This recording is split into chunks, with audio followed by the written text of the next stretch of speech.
ជំរាបសួរបងបងអំពូមីងទាំងអស់គ្នាថ្ងៃនេះនឹងខ្ញុំឈ្មោះស្រីនោះនៅធ្វើជាវីដេអូផែនទៅកាន់បងបងអំពូមីងដែលស្រឡាញ់និស័យខាងចិញ្ចឹមតេយកពងនិងចិញ្ចឹមមាន់ស្រែបងប្អូនថ្ងៃនេះខ្ញុំមកលើកនិយាយអំពីបងដែលពួកគាត់នឹងត្រៀមចិញ្ចឹមតេយកពងនិងចិញ្ចឹមមាន់ស្រែពេលដែលពួកគាត់ចំណាក់ស្រុកឬក៏គាត់ទៅធ្វើការនៅប្រទេសគេដែលគាត់ចង់ធ្វើជំនាញខ្លួនឯងរបរខ្លួនឯងសន្សំលុយបានតិចតួចឬក៏សន្សំលុយបានច្រើនអញ្ចឹងណាបងប្អូនចាអញ្ចឹងសម្រាប់បងអំពូមីងដែលពួកគាត់ចង់ចាប់ជំនាញខ្លួនឯងរបស់យើងខ្លួនឯងបងប្អូនចាកាលណាដែលបងអំពូមីងយើងធ្វើរបស់យើងខ្លួនឯងតខ្លួនយើងអត់នៅហត់នឹងអ្វីដែលគេស្ដីបន្ទោសឬក៏គេថាឲ្យបែបនេះបែបនោះអីអញ្ចឹងណាបងប្អូនចាកន្លងមកខ្ញុំក៏ធ្លាប់ជាគ្រូបរិញ្ញាម្នាក់ដែរបរិញ្ញាភាសាមួយដែរបងប្អូនអញ្ចឹងពេលនោះគឺយើងបរិញ្ញាយើងមានអារម្មណ៍ថាយើងធុញថប់ហ្នឹងបងប្អូនចាអញ្ចឹងក៏ខ្ញុំគិតថាខ្ញុំរៀនចប់មហាវិទ្យាល័យហើយខ្ញុំទៅបរិញ្ញាសិស្សផងខ្ញុំបកប្រែភាសាឲ្យគេផងអញ្ចឹងណាបងប្អូនអញ្ចឹងពេលហ្នឹងក៏យើងគិតថាបើយើងនៅបន្តធ្វើការឲ្យគេនៅតែប៉ុណ្្នឹងអញ្ចឹងណាបងប្អូនចាអញ្ចឹងពេលហ្នឹងគឺខ្ញុំគិតថានឹងមកបរិយារបស់ខ្លួនឯងចាប់របស់ខ្លួនឯងផ្ទាល់ចាប់ដើមពីចំណុចតិចទៅច្រើនអញ្ចឹងណាបងប្អូនអញ្ចឹងពេលដំបូងឡើយគឺខ្ញុំចាប់ដើមពីចំណុច50ក្បាលហ្នឹងគឺខ្ញុំចាប់ដើមអនុវត្តខ្លួនឯងផ្ទាល់បងប្អូនខ្ញុំរៀនចប់ពីសាកលវិទ្យាល័យមកយើងអនុវត្តខ្លួនឯងផ្ទាល់លោកឋានផ្ទាល់អញ្ចឹងណាពេលដែលយើងអនុវត្តទៅមកអញ្ចឹងទៅយើងរៀនបានគ្រឹះស្ដីយើងមើលពីលោកគ្រូអ្នកគ្រូដែលគាត់បរៀនយើងសភៅមើលឯកសារចាស់មើលមេរៀនចាស់ហ៎បងប្អូនអញ្ចឹងពេលដែលយើងមើលត្រឡប់មកមើលទៅហើយយើងអនុវត្តខ្លួនឯងទៀតនៅហ្នឹងគឺយើងបានបទពិសោធន៍ថ្មីយើងចំទៅជួបជំងឺអីខ្លះចំទៅបញ្ហាអីមួយនៅកឋានយើងអញ្ចឹងអាហ្នឹងគឺយើងរៀនស្វែងយល់យើងព្យាបាលខ្លួនឯងផ្ទាល់ដោយសារខ្ញុំផ្ទាល់គឺខ្ញុំពាក់សัตว์បងប្អូនអញ្ចឹងពេលហ្នឹងគឺខ្ញុំចេះតែរីលូតលាស់មួយខែទៅមួយខែមួយឆ្នាំទៅមួយឆ្នាំអញ្ចឹងណាបងប្អូនសប្តាហ៍ថ្ងៃនេះគឺខ្ញុំចិញ្ចឹមឡើង10000ក្បាលជាងទេពងខ្ញុំហើយខ្ញុំក៏ត្រៀមបរិយាទេពងមួយខ្នងទៀតនៅក្នុងឆ្នាំ2026ហ្នឹងដែរបងប្អូនហើយ2025ឥឡូវនេះក៏រៀបចំធ្វើធុងមាន់យកពងមួយខ្នងដែរមាន់យកពងនេះគឺខ្ញុំធ្វើបែបលក្ខណៈដាក់ត្រឹម3000ក្បាលទេបងប្អូនដើម្បីយើងដកយកបទពិសោធន៍ដែលយើងចិញ្ចឹមអាមាន់យកពងហ្នឹង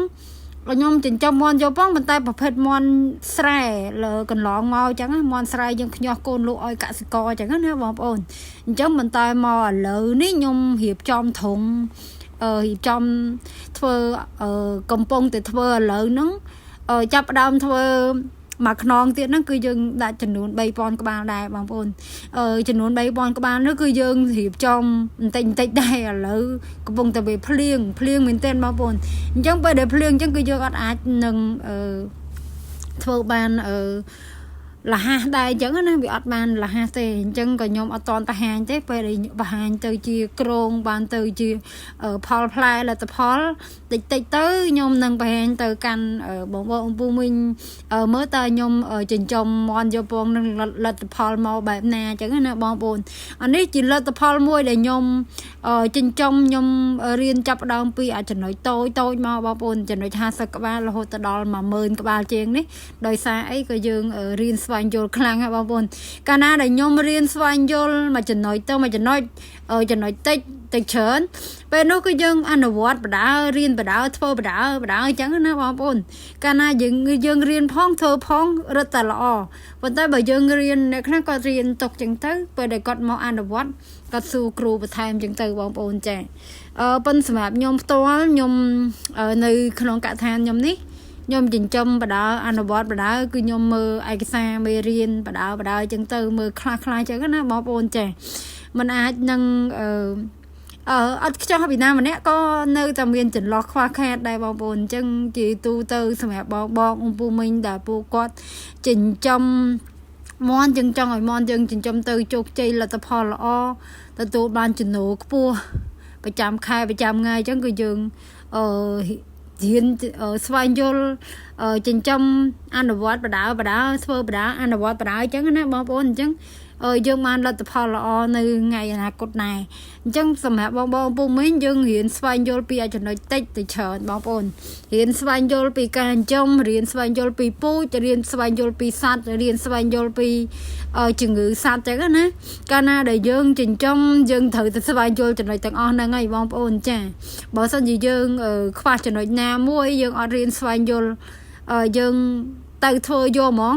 អាហ្នឹងពេលហ្នឹងគឺយើងប្រើយើងអត់ច្បាស់លើខ្លួនឯងណាបងប្អូនចាកាលណាដែលយើងច្បាស់លើខ្លួនឯងយើងលទ្ធផលមួយគឺល្អត្រង់ល្អត្រង់ថាយើងព្រីកមកខ្លួនឯងមកបានផលផ្លែហើយចំណូលយើងក៏ចូលបានប្រចាំខែប្រចាំថ្ងៃអញ្ចឹងណាបងប្អូនចាអញ្ចឹងសម្រាប់ខ្ញុំផ្ទាល់ក៏ខ្ញុំមានមោទនភាពលើខ្លួនឯងដែរដែលខ្ញុំព្រីករហូតដល់10000ក្បាលជាងនេះចាប់ដើមតាំងពីចំណុចតូចមកបងប្អូនចា